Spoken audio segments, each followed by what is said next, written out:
Federica, it's a pleasure to welcome you again to Jerusalem. This is the first meeting we've had since I formed the new government. And I take this opportunity to reiterate Israel's commitment to peace, my commitment to peace. Over the last few weeks, we've taken some concrete, tangible steps to benefit the Palestinian population. We've taken economic steps, added measures for reconstruction and development, and ensuring ongoing humanitarian support. We'll continue with those practical steps, but at the same time, we'll continue to work towards peace. Israel wants peace. I want peace. We want a peace that would end the conflict once and for all. My position has not changed. I don't support a one-state solution. I don't believe that's a solution at all.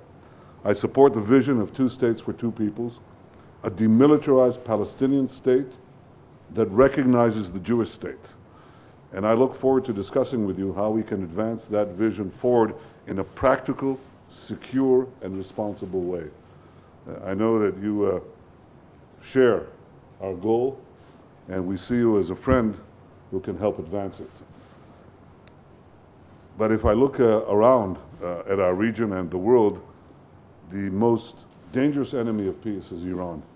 Iran is arming and training Hezbollah terrorists in Gaza, rather in Lebanon, and Hamas terrorists in Gaza. Iran is opening a third terror front against Israel in the Golan, and it is pursuing its nuclear program, which I believe poses the greatest threat to the region and to the world. I'm afraid the Lausanne program will not block Iran's path to the bomb. Iran's emerging deal with the world powers facilitates and legitimizes Iran's continued development of the capabilities of forming nuclear weapons. And by prematurely easing sanctions, the deal will give Iran many billions of dollars with which to fund its aggression and its worldwide terror campaign. Because of Lausanne, the sanctions are already eroding. In recent weeks, Airbus aircraft have been sold to Iran in direct violation of the sanctions. So if pressure is being lifted today, what leverage will remain to ensure that Iran complies tomorrow when there is no pressure, when the sanctions are removed? And the answer, the honest answer is nothing. Nothing will be left to ensure that Iran complies with the deal or that Iran ceases its aggression and its terror. If we want to know what will happen with Iran as a result of this deal, just look at what happened with North Korea as a result of that deal. Despite the inspections and despite the commitments, North Korea became a nuclear power.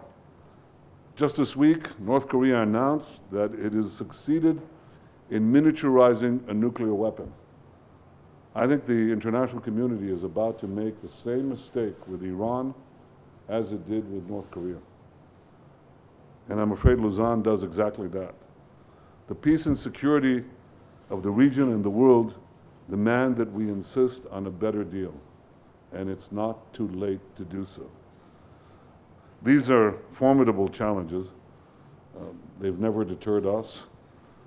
We know that Europe has undergone great challenges, great transformations in the previous century, and has shown great resourcefulness and great abilities to overcome travail and create a better future for all its people, future and a present of peace and security and prosperity.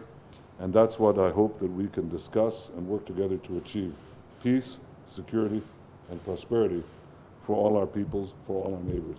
So in that spirit, I welcome you again to Jerusalem. It's a pleasure to see you. It's my pleasure. Thank you. Thank you very much, Prime Minister Bibi. Thank you for inviting me to visit you so early in the beginning of your new mandate, and congratulations for that. It is really an honor for me to be here in Jerusalem again, to be here for the first time in this place. I take it as a sign of friendship, as it should be, as Europe and Israel have a long history, share a long history, long friendship, a partnership, and it's not only the past that unites us, but also a vision, a future, as you said.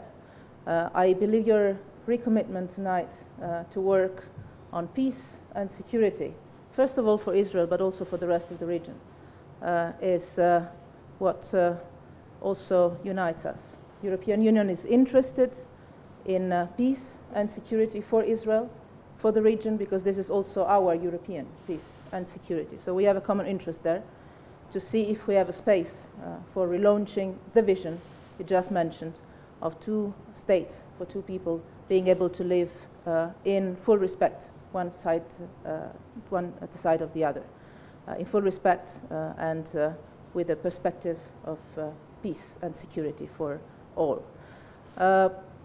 You mentioned one of the threats you have in this region, we have in this region, because this is also our region.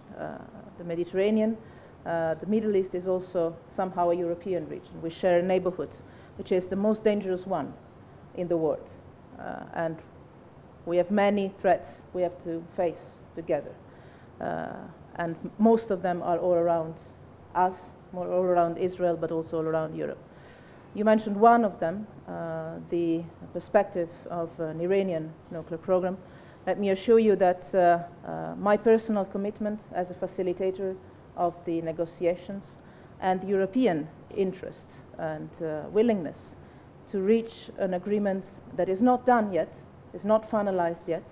In Lausanne, in Switzerland, we outlined some elements of the framework, but we are working now in these days, in these weeks, very hard and in a very tough way to finalize text that, let me assure you, will be a way of ensuring that Iran could not develop a nuclear weapon in the future, with mechanism of controlling that.